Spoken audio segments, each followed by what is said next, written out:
अब्दुल वाहिद एक 7 साल का नन्हा सा बच्चा है। वो बहुत मासूम है और अपने अबू से सवाल करना पसंद करता है।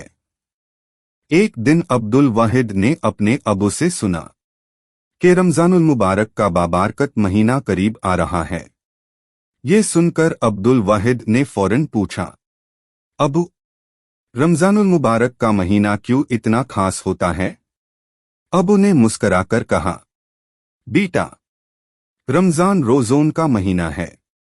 इस महीने में मुसलमान अल्लाह रब्बुल आलमीन के हुक्म पर और उसकी खुशनुदी के लिए रोज़े रखते हैं। ये बात सुनकर अब्दुल वाहिद को पिछला रमजान याद आ गया, जब वो अपने अबू के साथ मस्जिद में इफ्तारी के लिए जाता था।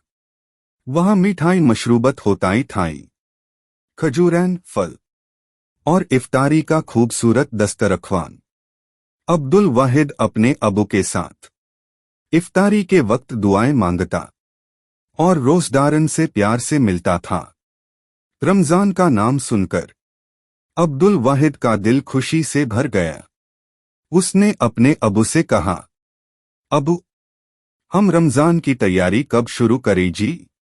अबू ने प्यार से जवाब दिया, बेटा, रमजान की तैयारी अच्छी नियत, अच्छाई इखलाक और अल्लाह की याद से शुरू होती है।